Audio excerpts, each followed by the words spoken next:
Here are the three things you'll need to record and download your gameplay. You'll need a console, so either Xbox Series X, S, or PlayStation 5, an internet connection, and a computer.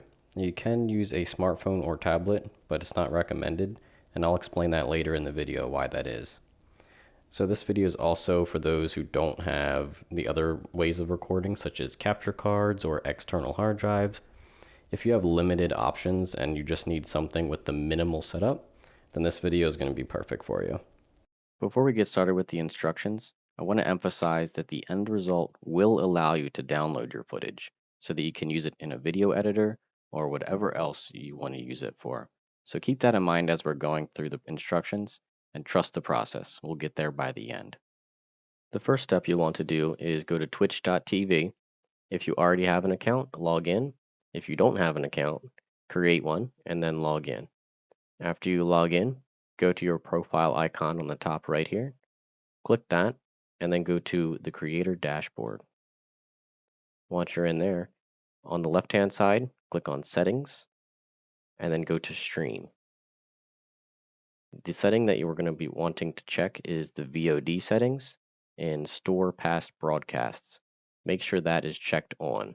That's the only setting that you'll want to verify before going to the next step. If you're using a smartphone or a tablet, you'll notice that the mobile site does not have these options available to you. So the only way around that is to request the desktop site, and this will unlock the full settings that you can use there. That's why I said the mobile devices aren't recommended, and I would suggest using a PC if you have one. Now that your Twitch account is set up, let's go over how to capture your gameplay on the consoles. To set up Twitch streaming on your Xbox, go to the home screen and then press the Xbox button on your controller. Go over to the Capture and Share tab and then scroll down to Live Streaming. Click on that.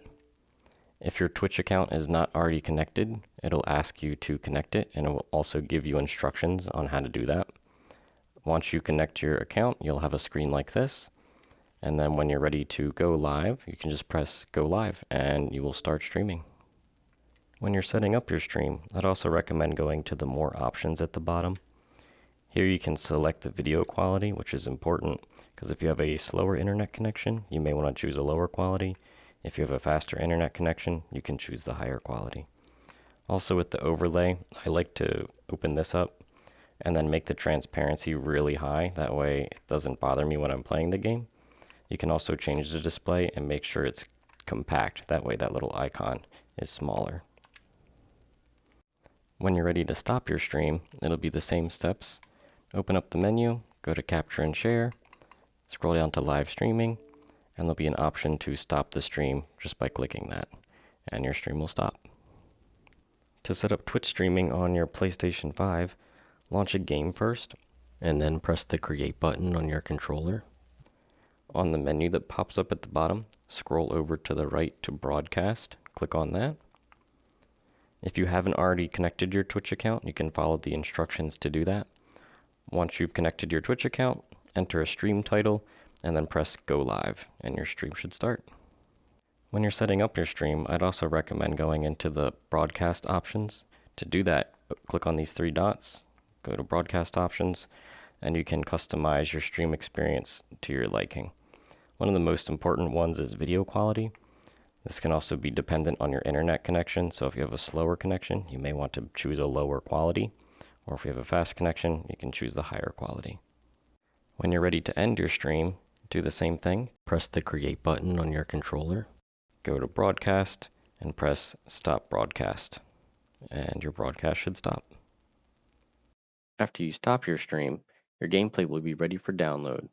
Go back to twitch.tv, click on the top right icon for your profile, and then go to the Creator Dashboard. Once you're in the Creator Dashboard, click on Content on the left, and then go to Video Producer. Once you're in here, scroll down, and you'll see a list of your broadcasts that you've finished recently. Go to the stream that you want to download, go over here to the right and click on the three dots, and then press Download. You'll notice as soon as you click that, it'll say Preparing for Download.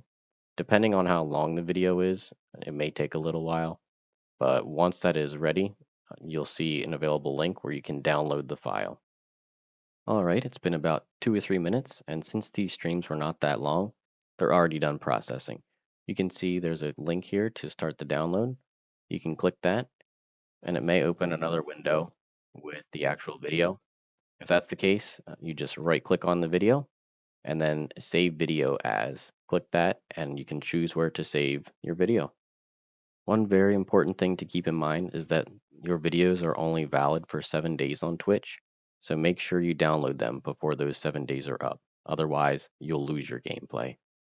That's everything I have to share. I hope this helps, and enjoy capturing your gameplay.